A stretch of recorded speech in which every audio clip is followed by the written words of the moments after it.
भारत में सबसे ज़्यादा प्रचलित 2 डिग्रियां हैं, इंजीनियरिंग और डॉक्टर।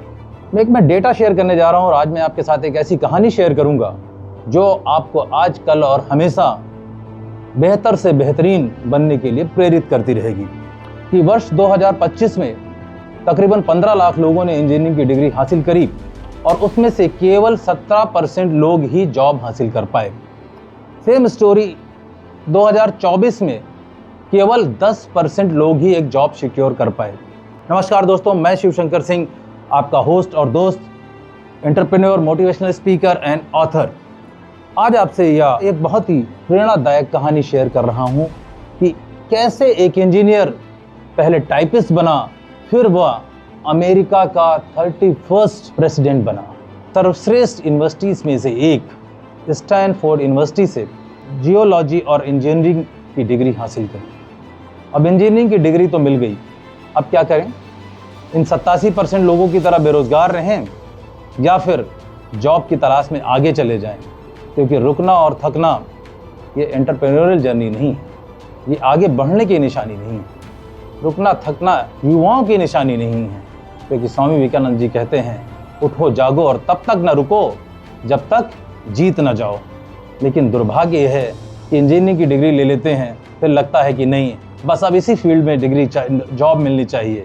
अरे भाई, वो सीख है, कैरियर तो कभी भी कैसे भी बन सकता है।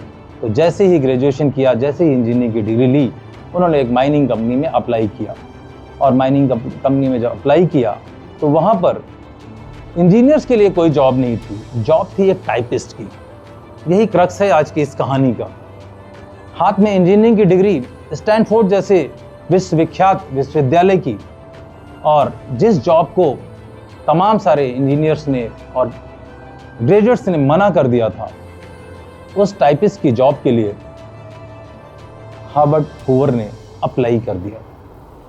दोस्तों, डिग्री इंजीनियरिंग की और जॉब अप्लाई कर दी टाइपिस्ट की। क्यों? क्योंकि कोई भी काम छोटा या बड़ा नहीं होता। अन्य लोगों ने मना कर दिया था, लोग नहीं अप्लाई कर रहे थे, तो इनका सिलेक्शन भी हो गया। जब सिलेक्शन हो गया और कंपनी ओनर ने इनको बोला कि आज से ही ज्वाइन कर लीजिए, तो इन्होंने बोला बहुत ही विनम्रता के साथ कि sir, thank you so much, आपने मुझे ये जॉब ऑफर की, लेकिन मैं इसको 4 दिन बाद ज्वाइन कर पाऊंगा, 4 दिन बाद से मैं अपनी रिपोर्टिंग कर पाऊंगा। 4 दिन बाद हर्बर्ट हूवर आए और उन्होंने टाइपिंग का काम संभाल लिया और बहुत ही तल्लीनता के साथ बेहतरीन तरीके से टाइपिस्ट का काम करने लगे।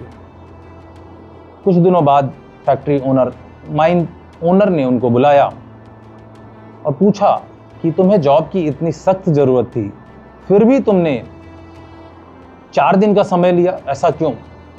उन्होंने बोला कि सर, मुझे जॉब की बहुत सख्त ज़रूरत थी और मेरे पास जो डिग्री थी, जो जानकारी थी, जो ज्ञान था, वो सिर्फ एक इंजीनियर होने का था और मुझे टाइपिस्ट सीखना था। टाइपिंग सीखनी पड़ी। मैंने 4 दिन रात एक करके टाइपिंग सीखी, जिससे कि मैं इस जॉब के लायक बन सकूं। तो दोस्तों, कोई भी काम छोटा बड़ा नहीं होता, और एक टाइपिस्ट की जॉब हासिल करने के बाद एक इंजीनियर क्या क्या बनता है और क्या क्या करता है, ये हम आगे की कहानी में देखेंगे। तो शुरुआत तो टाइपिस्ट से की, चूँकि माइनिंग कंपनी थी, इंजीनियर्स की उस समय जॉब नहीं थी। धीरे धीरे काम करते करते हूवर ने अपनी माइनिंग इंजीनियरिंग में अपना नाम बना लिया। क्यों? क्योंकि जब सब लोग जान गए कि इंजीनियर हैं, तो उनको उसके तरीके का काम मिल गया। तो दुनिया भर में माइनिंग इंजीनियरिंग की क्षेत्र में अपना नाम कमाते हुए हर्बर्ट हूवर ने अपने आप को साबित किया और ये बात बताई कि कोई काम छोटा नहीं होता, मैं यह काम करके क्या सीख सकता हूँ, ये बड़ी बात होती है। मेरी लर्निंग एबिलिटी क्या है, that will take me further. This is the main crux for every career and every degree we have. We learn from engineering college, medical college, anywhere. हम कितना सीख पाते हैं अपनी जगह से, वो हमें आगे ले जाता है। दूसरी बात जो इस कहानी में हमें सीखनी और समझनी है कि स्किल नहीं आती तो सीख लो। ऐसी क्या बात है, क्यों स्टिक है कि हम यही कर रहे हैं, यही करेंगे? जल्दी सीखो, बहाने मत बनाओ। ये एक बड़ा विषय है कि स्किल नहीं आती, सीख लो, जल्दी सीखो, बहाने मत बनाओ।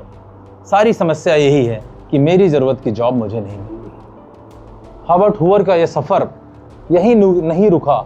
टाइपिस्ट से इंजीनियर केवल नहीं बने, फिर उन्होंने अपनी सोशल रिस्पॉन्सिबिलिटी, क्योंकि वो स्वयं एक अनाथ थे, वो समझते थे लोगों के दुख दर्द को, समाज सेवा के क्षेत्र में जब वर्ल्ड वॉर II चल रहा था तो उन्होंने यूरोप के करोड़ों लोगों के लिए, भूखे लोगों के लिए खाना पहुंचाने का काम किया और दुनिया भर में अपनी लीडरशिप का लोहा मनवाया।